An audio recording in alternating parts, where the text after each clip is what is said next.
สำหรับน้องสัญชาติลาวนะครับบริษัทเทเลฮอปตอนนี้ยังเปิดรับสมัครงานอยู่เพราะฉะนั้นเนี่ยรีบสมัครกันเข้ามานะครับบริษัทนี้สวัสดิการดีมากเลยไม่ว่าจะมีค่าข้าวให้มีค่ารถให้มีค่าที่พักให้มี OT ทุกวันมี OT วันหยุดนักขัตฤกษ์มี OT วันอาทิตย์ตอนนี้ทุกคนเนี่ยรายได้รวมมากกว่า 20,000 นะครับสูงสุดไปถึง 30,000 บาทแล้วตอนนี้ต้องการรับสมัครน้องๆสัญชาติลาวเป็นจำนวนมากไม่ต้องเสียค่าใช้จ่ายในการทำเอกสาร MOU ด้วยนายจ้างออกให้นะครับผมแค่มีพาสปอร์ตเล่มเดียวสามารถมาสมัครงานได้เลยหรือใครยังไม่มีพาสปอร์ตสามารถสัมภาษณ์ให้ผ่านก่อนก็ได้แล้วค่อยไปทำพาสปอร์ตนะครับ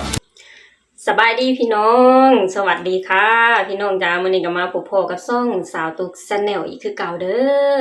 มามื้อนี้มาพบกันในช่วงเวลาประมาณเที่ยงกว่าๆเนาะพี่น้องเนาะและมื้อนี้ก็คือสาวตุกก็เพิ่งจะมาแต่เฮ็ดคอกเป็ดให้เป็ดน้อยเนาะพี่น้องเนาะสาวตุกไปเอาเป็ดน้อยมาเนาะพี่น้องเนาะเอามาแบบยังน้อยๆเลยนะพี่น้องที่แรกก็เอาใส่สุ่มเนาะพี่น้องเนาะบัดนี้เอาใส่สุ่มแล้วบัดนี้คืออีต้นสงสารมันนะพี่น้องแบบว่าเบิดมื้อเบิดเว้นอยู่แต่ในสุ่มเนาะบ่มีแบบว่าบ่ได้เล่นนะพี่น้องอีต้นมันพี่น้องยันแข้งขามันจังเนาะพี่น้องเนาะมื้อนี้เจ้าตุ๊กก็เลย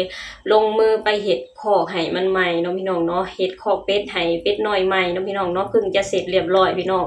อยากให้เบาดอนเพิ่นเฮ็ดให้แต่ว่าเพิ่นก็บ่มีเวลาเนาะพี่น้องเนาะเจ้าตุ๊กก็เลยเฮ็ดเองพี่น้องมีหยังที่เจ้าตุ๊กเฮ็ดเองได้เจ้าตุ๊กก็เฮ็ดเองเนาะพี่น้องเนาะถ้าหากว่ามีอีหยังที่แบบว่าเนื้อบากกว่าแรงสิ่งใดที่สตุกเฮ็ดบ่เป็นถึงถ่าให้ทางบดอนมาเฮ็ดให้เนาะพี่น้องเนาะแล้วก็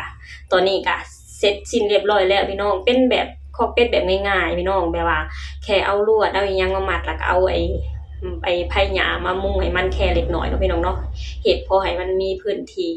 ให้มันแล่นเนาะพี่น้องเนาะเดี๋ยวสตุกน่ะถ้าหากว่ามื้อใดที่มีเวลาสตุกจะไปถ่ายให้พ่อแม่พี่น้องเบิ่งเนาะพี่น้องเนาะเป็นคอกเป็ดแบบธรรมดาเนาะพี่น้องเนาะพอให้เด็กน้อยให้เป็ดน้อยแล่นลิ้นเนาะพี่น้องเนาะตอนนี้ก็เสร็จเรียบร้อยแล้วพี่น้องพอเสร็จเรียบร้อยแล้วล่ะก็มาหาข่าวพี่น้องสตุกเจอสิ่งดีๆเนาะพี่น้องเนาะมีข่าวดีอีกแล้วพี่น้องมีเรื่องราวดีๆเรื่องราวดีๆคือแรงงานเรามีเฮอีกแล้วคือมีทางบริษัทอยู่ที่ประเทศไทยพี่น้องเป็นบริษัททอเลอร์ฮอปเนาะพี่น้องเนาะโอ้โหสตุกอ่านสื่อถึกหรือบ่เนาะพี่น้องเนาะคือตอนนี้เพิ่นกำลังเปิดรับพนักงานพี่น้องโอ้ยแบบว่าโรงงานของเพิ่นเป็นโรงงานที่ค่อนข้างใหญ่เลยพี่น้องมีสวัสดิการในหลายอย่างเนาะพี่น้องเนาะมีทั้งไอ้ค่าห้องให้มีทั้งค่ารถมีทั้งค่าอาหารพี่น้องแล้วก็มี OT วันหยุดวันคัตฤกษ์มี OT วันอาทิตย์พี่น้องโอ้โหพี่น้องแบบว่าคนใดที่ต้องการอยากไปทำงานอยู่ที่ประเทศไทยให้ฟ้าวไปเด้อพี่น้องคือแบบว่าโรงงานของเพิ่นกำลังรับพนักงานเลยพี่น้องแล้วก็ค่าแบบว่ารายได้ของแต่ละเดือนของพนักงานนะพี่น้องได้ถึง 20,000 ถึง 30,000 เลยพี่น้องโอ้โหพี่น้องสตุกเห็นแล้วสตุกก็ดีใจแทนคนเราหลายๆคนที่กำลังมีโอกาสอยู่ในตอนนี้เนาะพี่น้องเนาะเพราะฉะนั้นน่ะคนลาวคนใดพี่น้องที่กำลังมีการวางแผนว่าอยากไปทำงานอยู่ที่ประเทศไทยให้ฟ้าวเฮ็ดบัตรเฮ็ดเบอร์ให้ถูกต้องตามกฎหมายเด้อพี่น้องไปทำงานนำเพิ่นเนาะพี่น้องเนาะแล้วเรื่องดีอีกอย่างหนึ่งนั่นก็คือถ้าหากว่าไผที่ต้องการอยากเฮ็ดบัตร MOU เนาะพี่น้องบ่ต้องมีค่าใช้จ่ายใดๆทั้งสิ้นเนาะพี่น้องเนาะทางบริษัทเพิ่นน่ะจะออกให้เนาะพี่น้องเนาะคือแบบว่าถ้าหากว่าอยากไปสมัครงานน่ะขอเพียงแค่มีบัตรสปอร์ตแค่เล่มเดียวพี่น้องก็สามารถเฮ็ดงานนำเพิ่นได้แล้วเนาะพี่น้องเนาะแล้วถ้าหากว่าคนใดที่ยังบ่มีบัตรสปอร์ตก็คือไปสัมภาษณ์งานกับเพิ่นแล้วก็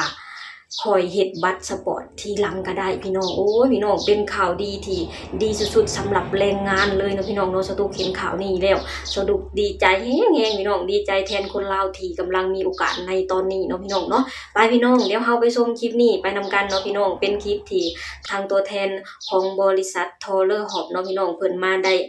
มาอธิบายเกี่ยวกับโรงงานให้พังเนาะพี่น้องเนาะว่ามีหยังแหน่เนาะพี่น้องเนาะไปพี่น้องเดี๋ยวเฮาไปชมคลิปนี้ไปนำกันเลยเด้อ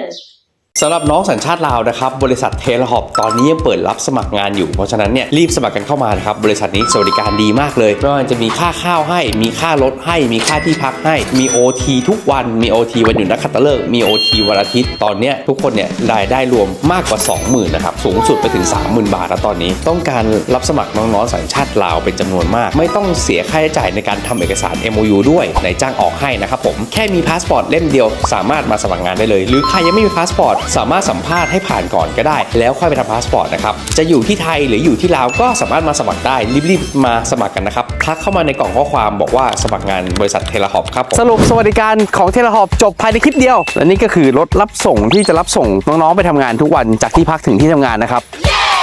และนี่ก็คือที่พักนะครับจะมีทั้งฝั่งที่เป็นอันใหม่แต่ก็มีอันเก่าเหมือนกันแต่ก็คือข้างในขนาดของห้องก็จะพอๆกันนะค่าห้องเนี่ยทางบริษัทจ่ายให้พวกเราที่เข้ามาทำงานก็จ่ายแค่ค่าน้ำค่าไฟแค่นั้นเองตามมิเตอร์อันนี้ก็เป็นหอพักส่วนที่2นะครับมีไว้ให้กับน้องๆที่มากระซับพี่เบียร์หอที่นี่ห้องก็จะกว้างกว่าที่นี่หอแรกหน่อยหนึ่งไปตรงนู้นเนี่ยตรงนี้ทั้งหมดเลยเนี่ยตอนนี้ก็คือดูไว้ว่าจะสร้างหอพักเพิ่มอีกประมาณ400กว่าห้องเพื่อที่จะรองรับน้องๆที่จะเข้ามาในปี69นี้นะครับน่าจะเกือบ1,000 คนเนาะสิ่งที่เราสะดวกมีอะไรบ้างเดี๋ยวเราไปดูกันที่นี่ก็มีตู้ซักผ้าใครขี้เกียจซักเองก็มาใช้ตู้ซักผ้าได้เลยแล้วก็มีระบบน้ำแร่สะอาดระบบ RO เผื่อใครต้องการกรอกน้ำกินก็มาหยอดเหรียญกันได้เลยแล้วเดี๋ยวเราไปดูห้องกันมันจะเป็นห้องของผู้ดูแลนะครับที่เป็นทีมงานของเราพื้นที่ก็จะกว้างก็คือห้องหนึ่งนอน2คนแบบนี้เนาะแล้วก็มีห้องน้ำอยู่ด้านหลังมีห้องน้ำแล้วก็มีห้องซักล้างมาอยู่กับที่นี่ห้องพักฟรีพี่น้องโอ้โหเป็นข่าวดีเลยพี่น้องเป็นข่าวดีสำหรับคนลาวเลยพี่น้องนี่แหละพี่น้องสิบ่ให้คนลาวนะหากประเทศไทยได้จังไดสิบ่ให้คนลาวนะคอยเป็นกำลังใจให้ทางประเทศไทยได้จังไดพี่น้องในเมื่อทุกโอกาสคือ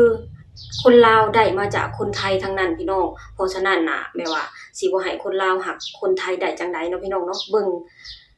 สวัสดิการที่เพิ่นให้ติล่ะพี่น้องมีแต่สิ่งดีทั้งนั้นเนาะพี่น้องเนาะมีทั้งค่ารถให้มีทั้งค่าห้องให้มีทั้ง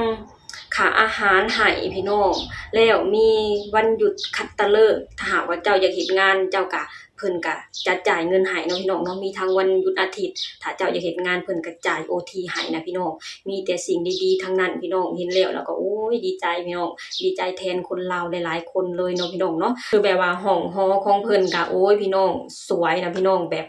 ดีเลยพี่น้องความอำนวยความสะดวกของเพิ่นก็มีครบวงจรพี่น้อง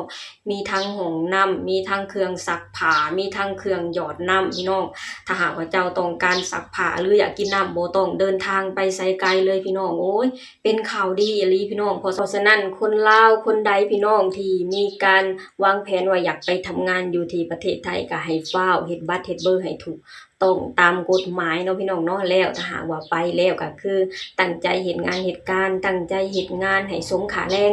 ที่เพิ่นให้สมกับความไว้วางใจที่ทางประเทศไทยหรือคนไทยมีต่อคนลาวเนาะพี่น้องเนาะเฮ็ดหน้าที่ของเฮาออกมาให้ดีที่สุดพี่น้องให้สมกับที่คนไทยเพิ่นไว้ใจคนลาวและให้โอกาสคนลาวเนาะพี่น้องเนาะโอเคพี่น้องสำหรับคลิปนี้สตุกเองก็จะขอจบลงเท่านี้ก่อนเด้อฝากให้พี่น้องช่วยกดไลค์กดแชร์กดติดตามให้ช่องสาวตุก Channel ในเด้อ